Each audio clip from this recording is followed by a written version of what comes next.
पहले की बात है। सरयू नदी के किनारे अयोध्या नाम का एक सुंदर राज्य था। अयोध्या के राजा थे राजा दशरथ। उनकी 3 रानियां और 4 पुत्र थे, राम, लक्ष्मण, भरत और शत्रुघ्न।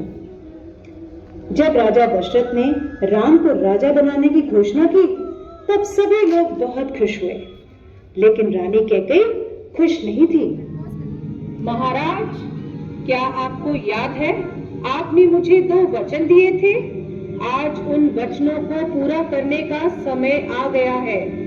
मेरा पुत्र भरत राजा बने और राम 14 वर्ष के वनवास को जाए। राजा दशरथ की आज्ञा पाकर राम और लक्ष्मण सीता के साथ 14 वर्ष के वनवास के लिए चले गए। पंचवटी में सीता माता ने एक सुनहरे रंग के मृग को देखा। रंग सुनहरा मृग अति सुंदर, सीता मन को भाए, कोई जाए इस मृग को अति शीघ्र ले आए। सीता माता की इस बात को सुनकर श्री राम मृग की खोज में जंगल की ओर निकल गए। बहुत देर हो गई, प्रभु राम अभी तक लौटे नहीं। लक्ष्मण, लक्ष्मण,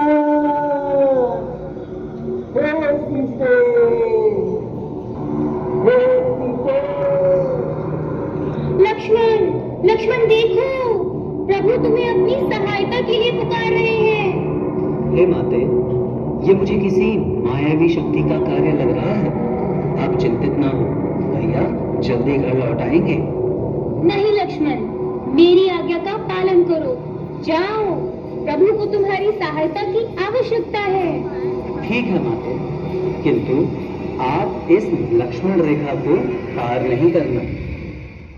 रावण को ज्ञान था कि वो लक्ष्मण रेखा को पार नहीं कर पाएगा, इसलिए उसने साधु बनने का बोल बचा और सिखाकर ले गया।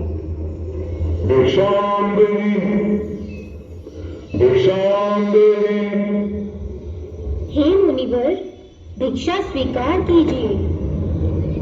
हे देवी, एक साधु का इतना घर के द्वार से ही भिक्षा देकर बेचना चाहती हो? जाओ, नहीं चाहिए तुम्हारी भिक्षा। नहीं नहीं मुनिवर, रुकिए, मैं आती हूँ। बचाओ, बचाओ, बचाओ, भैया लक्ष्मण, प्रभु राम, बचाओ, बचाओ, हे नाथ मुझे बचाओ। यह धर्मी पापी रावण मुझे उठाकर ले जा रहा है, बचाओ।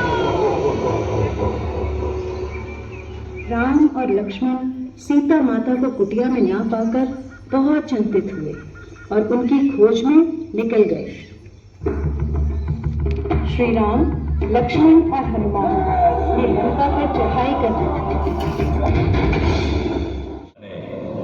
अंजनी पुत्र हनुमान इस समुद्र को खेल खेल में ही नाश करता और रावण के पूरे वंशजों को मारकर त्रिकूट पर्वत को उखाड़कर यहाँ ला सकता हूँ। जय श्री राम, जय श्री राम। कौन हो तुम?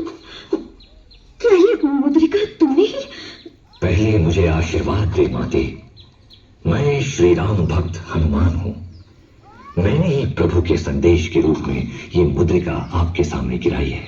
जाकर उनसे कहना मेरे स्वामी मुझे रावण से मुक्त कराने आएंगे।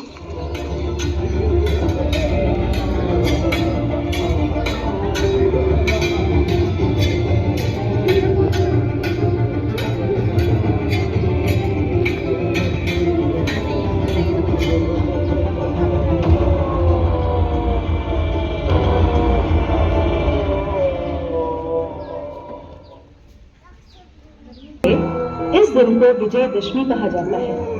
यह त्योहार बुराई पर अच्छाई की जीत का प्रतीक माना जाता है।